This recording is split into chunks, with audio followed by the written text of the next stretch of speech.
Well, ever since I got a telephone call about a mysterious box, I've been looking forward to this day because it's a not really weird opportunity to open something that people have never really thought about what might be inside it before. And today is the day. Today is the day we're going to open the box and at last find out what's inside this thing from General Smart. We're a heritage and education charity based in Folkestone in Kent, and our aspirations are to create a heritage and education centre in one of the heritage buildings at Shorncliffe Garrison.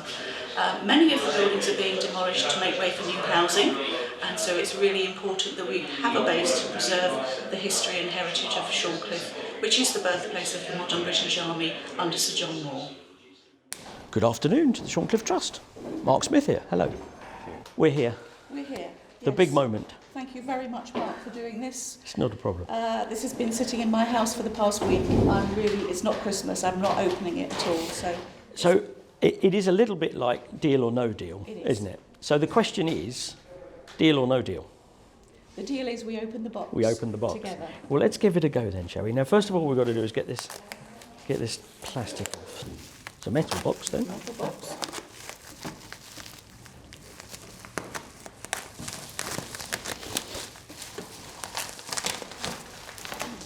Ah. And it says stuff. Oh, how does this work? Oh, we're nearly there. We are. We're nearly there. You ready? Here we go then. Ready and open. Oh, okay. Ah. We have some It's some foam. protective foam for travelling. Ah. Put that down there for the moment. What have we got in here?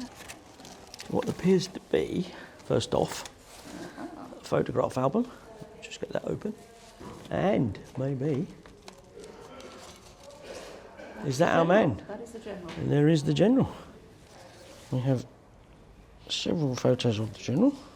So when was the General at Shorncliffe? Tell me about that. General was at Shorncliffe April 1917 to December 1918. And what did he do there?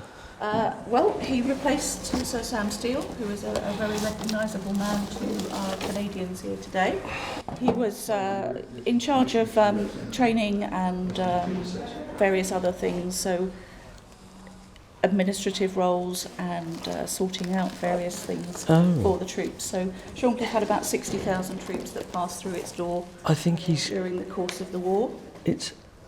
Oh, VADs. Now, did you say that his sister was a nurse? His daughter was a nurse at Shorncliffe with him, and she also served in France as well. And her name was Dorothy. So this seems to be a First World War and after the First World War scrapbook of... it's about people, this bit's Lieutenant Dunton, who was killed in action. Okay. So then we have photos of people at work. That's fascinating. So that's going to be a superb thing. That will be a lovely piece of research. Yeah, and we've got some more things in here. Hold on, what's this? What is this? I'll track that on the floor. What is it?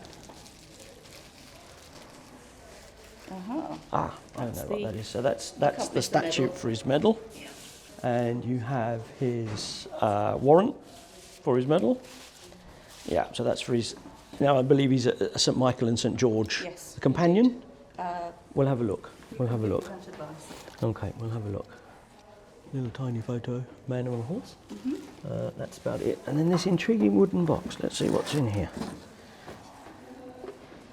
Again, let's come over this side. Ready? Okay. Oh. Some more medals.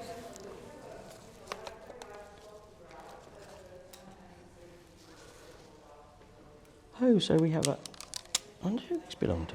This is the Dorothy. Ah, so she has a Belgian medal. Okay. That's for the First World War. That's the Jubilee medal, and that one is the Brigadier's, Right. as the box says. And then we have this. So this thing in here is a memorial cross. So these were given out to Canadian families of soldiers who were killed. Okay. And it's Brigadier Smart's. But he wasn't killed. They've given him one. Oh dear. Okay. So that needs Wow. some further investigation. Yeah, I've never seen one to a brigadier before. That's quite amazing. Okay. I wonder why you got that then. That is very, very, very, very odd, isn't it? When did he die? 1937. 1937. I don't know. We would have to ask the Canadians how that one came about. So this, in this box over here, which was opened before by the customs, Yes. because it had to come through customs. But this is his companion. Yeah, it's a companion of St Michael and St George. It is quite fragile, so don't drop it. And it's a shame about the box. And then what else do we have in here? Let's have a look.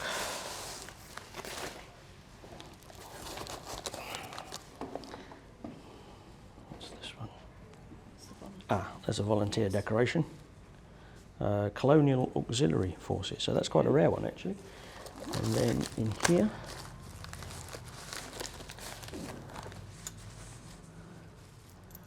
set of dress miniatures. If you hold those, and this feels like this should be the big ones, I would think. Yeah, there we go. So the quintessential Pipsqueak and a Wilfrid, with a mention in dispatches, and they are named to Colonel C.A. Smart, 2nd Canadian something brigade. Can't read that bit. Yeah, there you go. 1st Canadian Command Depot Shorncliffe photo album. And this is the item that connected Colonel Shorncliffe Trust Smart to. This is the thing. General Oh wow! Smart. Look at this. What a fantastic. So a simple picture of this album was placed on a local history Facebook page, and said, "Could anybody make do with this?" And I said, "Yes, please." So I gave them the story of Shorncliffe and the Shorncliffe Trust. The gentleman who had it at the time was a historian who'd actually then forgotten who owned the book, the album.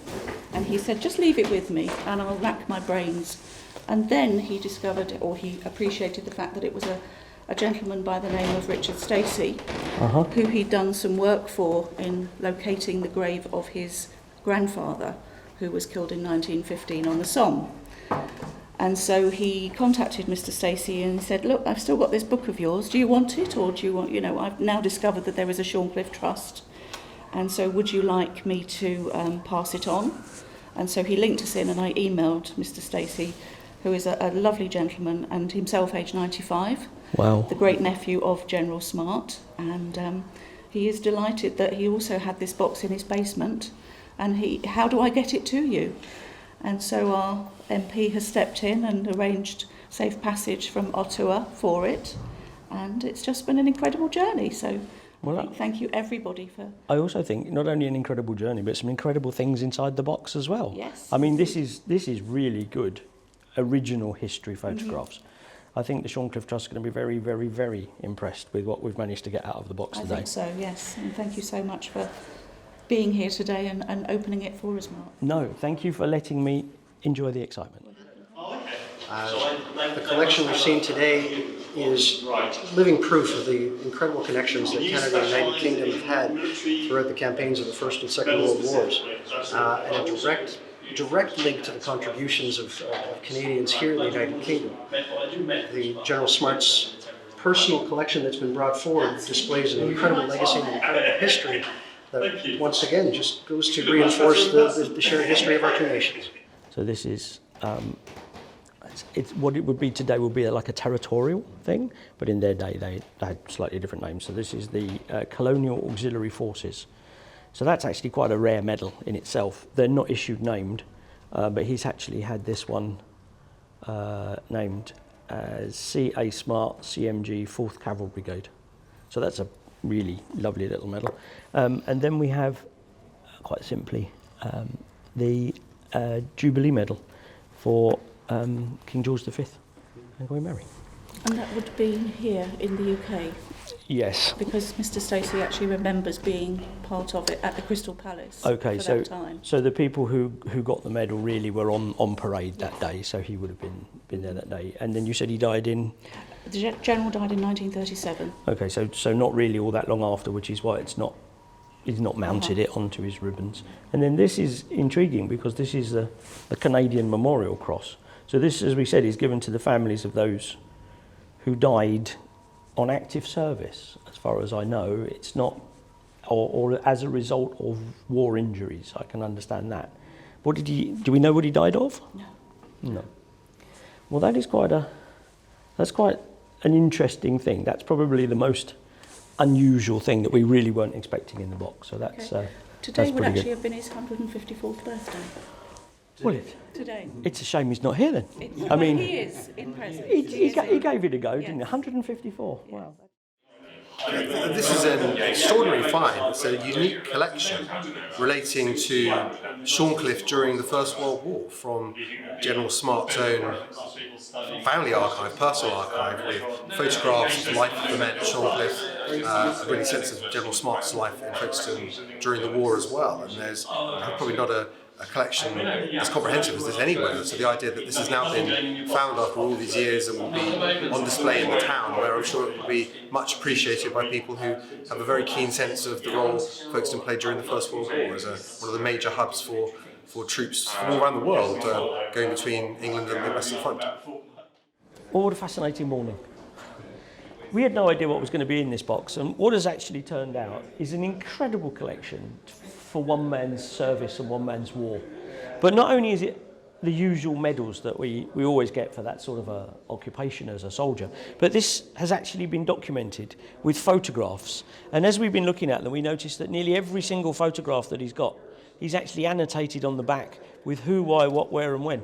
It's an absolutely incredible archive about one man's war, about one place that he served at, and indeed a history of the Great War that you don't get every day in such detail. It's been an absolute pleasure to open the box.